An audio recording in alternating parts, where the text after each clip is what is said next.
Shalom Bapak Ibu yang terkasih dalam Kristus. Kita berjumpa dalam pertemuan APP 2021. Semakin mengasihi, semakin terlibat, dan semakin menjadi berkat. Pada kesempatan ini saya akan membahas materi pertemuan pertama dengan subtema persaudaraan di dalam keluarga. Bacaan kitab suci akan diambil dari Yohanes bab 2 ayat 1 sampai dengan 11 tentang perkawinan di Kana. 1 tahun masa pandemi sudah kita alami bersama, dan begitu banyak tantangan tersendiri terjadi pada setiap keluarga. Dari sisi ekonomi, ada banyak orang yang mengalami penurunan pendapatan. Orang tua menjadi memiliki tanggung jawab tambahan untuk mengajar anak-anaknya karena anak-anak harus belajar secara online.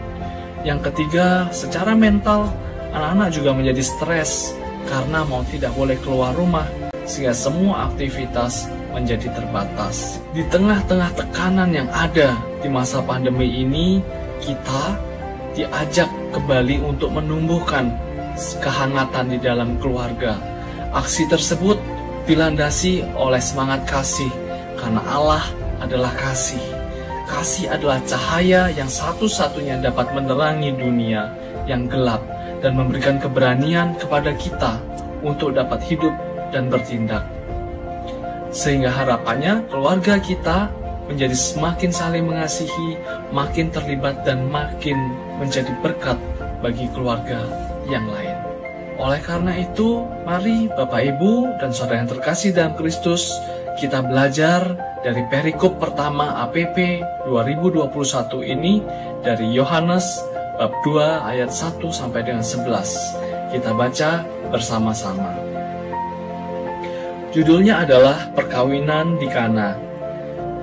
Pada hari ketiga, ada perkawinan di Kana yang di Galilea, dan ibu Yesus ada di situ. Yesus dan murid-muridnya diundang juga ke perkawinan itu. Ketika mereka kekurangan anggur, ibu Yesus berkata kepadanya, "Mereka kehabisan anggur." Kata Yesus kepadanya, "Mau apakah engkau daripadaku, ibu? Saatku belum tiba." Tapi ibu Yesus berkata kepada pelayan-pelayan, "Apa yang dikatakan kepadamu, buatlah itu." Di situ ada 6 tempayan yang disediakan untuk pembasuhan menurut adat orang Yahudi. Masing-masing isinya 2-3 buyung. Yesus berkata kepada pelayan-pelayan itu, "Isilah tempayan-tempayan itu penuh dengan air." Dan mereka pun mengisinya sampai penuh. Lalu kata Yesus kepada mereka, "Sekarang cendoklah dan bawalah kepada pemimpin pesta." Lalu mereka pun membawanya. Setelah pemimpin pesta itu mengecap air yang telah menjadi anggur itu, dan ia tidak tahu dari mana datangnya, tetapi pelayan-pelayan yang mencedok air itu mengetahuinya. Ia memanggil mempelai laki-laki dan berkata kepadanya, "Setiap orang menghidangkan anggur yang baik dahulu, dan sesudah orang puas minum, barulah yang kurang baik. Akan tetapi engkau menyimpan anggur yang baik sampai sekarang."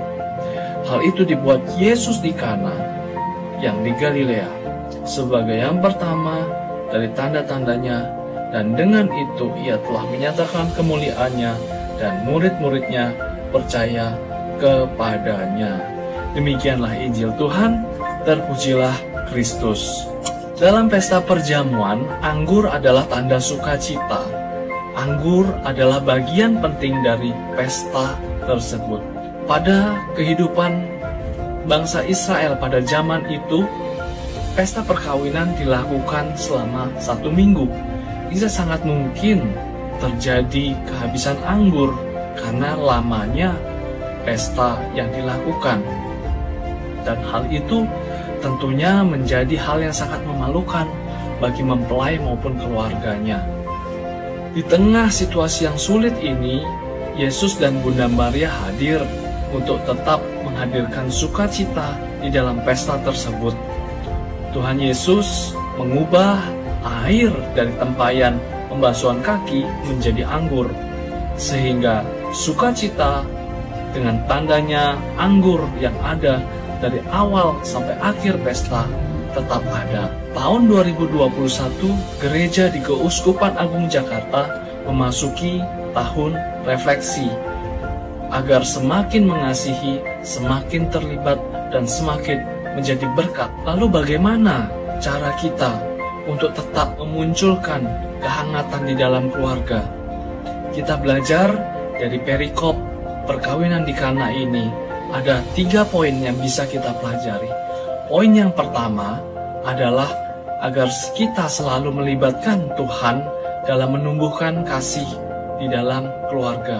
Seperti yang kita ketahui bersama, pemimpin pesta memberi testimoni bahwa mempelai memberikan anggur yang baik dari awal sampai akhir pesta.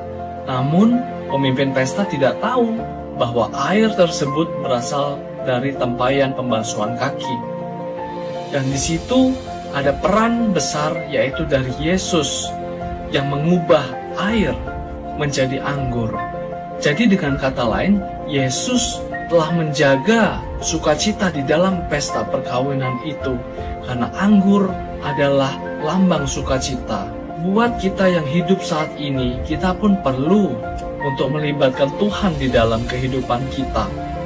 Ada beberapa hal yang bisa kita lakukan. Contohnya, berdoa bersama dengan keluarga. Atau yang kedua, kita bisa membawa anggota keluarga kita dalam doa pribadi kita. Bisa juga kita melakukan membaca kitab suci bersama-sama dengan keluarga. Atau yang terakhir, kita bisa melakukan misa online bersama dengan keluarga. Ketika kita melibatkan Tuhan di dalam keluarga kita, maka kita akan diberikan kasih untuk dapat menerima dan melayani keluarga kita. Bahkan kita dapat mensyukuri keberadaan orang tua, anak, ataupun saudara yang kita miliki, serta menerima mereka apa adanya. Dengan melibatkan Tuhan, kita juga diberi kacamata baru bahwa keluarga adalah harta yang paling berharga selama kita hidup. Poin kedua yang bisa kita pelajari adalah bahwa dengan menyadari bahwa kita adalah bagian dari keluarga, maka kita akan dapat terlibat di dalam keluarga. Di dalam perikop ini, Bunda Maria sadar bahwa ia, murid-muridnya, dan Yesus adalah tamu pesta. Namun, Bunda Maria mau terlibat aktif di dalam pesta perkawinan ini. Bunda Maria mengetahui kesulitan yang dihadapi oleh mempelai. Bunda Maria tahu bahwa stok anggur pada pesta tersebut hampir habis. Namun dengan inisiatifnya sendiri, Bunda Maria tetap menjaga agar sukacita pesta itu tetap ada. Itulah yang menunjukkan keterlibatan Bunda Maria yang berasal dari kepeduliannya. Hal ini menjadi permenungan bagi kita bahwa kita adalah anggota dari keluarga, baik itu orang tua, anak maupun anak-anak. Semua harus memiliki keterlibatan di dalam keluarga. Karena keterlibatan dalam membangun kehangatan di dalam keluarga adalah tanggung jawab semua anggota keluarga, bukan hanya orang tua, bukan hanya anak, tapi semuanya. Oleh karena itu diperlukan inisiatif untuk mau memperhatikan kondisi di dalam keluarga. Ada beberapa contoh konkret yang bisa dilakukan. Yang pertama, kita dapat memberikan waktu untuk berdiskusi atau berbicara dengan keluarga kita, atau mendengarkan curhat dari anggota keluarga kita. Atau contoh yang lain adalah kita memberikan waktu untuk mau menjaga kebersihan di area rumah yang dipakai bersama-sama, seperti toilet, ruang tamu, ruang makan. Ketiga, kita bisa memberikan waktu kita untuk orang tua kita. Pada saat ini, di masa pandemi ini, semua komunikasi menggunakan handphone. Dan beberapa orang tua yang kesulitan akan teknologi membutuhkan bantuan dari kita sebagai anak. Oleh karena itu, kita perlu meluangkan waktu untuk orang tua kita, mengajari bagaimana menggunakan handphone laptop untuk berkomunikasi. Poin ketiga yang bisa kita pelajari adalah yaitu dengan berbagi berkat melalui hal-hal yang sederhana. Dalam hal ini adalah dengan memberikan perhatian dan sapaan. Dalam perikop perkawinan di Kana, Yesus mengubah anggur dari air yang diisi dari tempayan pembasuhan kaki. Air dari tempayan pembasuhan kaki adalah hal yang sepele, hal yang kecil yang dilakukan sebelum masuk ke dalam rumah. Namun Yesus mengubah air tersebut menjadi anggur yang menjadi menu utama dari pesta tersebut. Begitu pula dengan perhatian dan sapaan di dalam keluarga. Seringkali kita menganggap perhatian dan sapaan ini sebagai sesuatu yang remeh karena sering dilakukan dan menjadi rutinitas belaka. Sapaan dan tegur sapa adalah dasar dari kehangatan di dalam keluarga, karena ini adalah bagian dari komunikasi di dalam keluarga. Biasanya, perhatian dan sapaan di dalam keluarga ketika hilang, barulah kita merasakan bahwa betapa berharganya anggota keluarga kita. Ada sesuatu yang hilang di dalam diri kita. Jadi, hargai sekecil apapun bentuk perhatian maupun sapaan yang diberikan oleh anggota keluarga kita. Apakah itu dalam bentuk chat, dalam WhatsApp, ataupun dalam sapaan secara verbal. Dengan memberikan perhatian ini, diharapkan kehangatan di dalam keluarga kita bisa kembali lagi menjadi lebih baik. Sebagai pertanyaan refleksi, ada dua pertanyaan yang perlu kita pertanyakan di dalam diri kita. Yang pertama, usaha apa yang sudah kita lakukan untuk menciptakan sukacita di dalam keluarga kita? Pertanyaan kedua adalah, usaha apa yang sudah kita lakukan untuk menciptakan kehangatan bagi orang-orang di sekitar kita?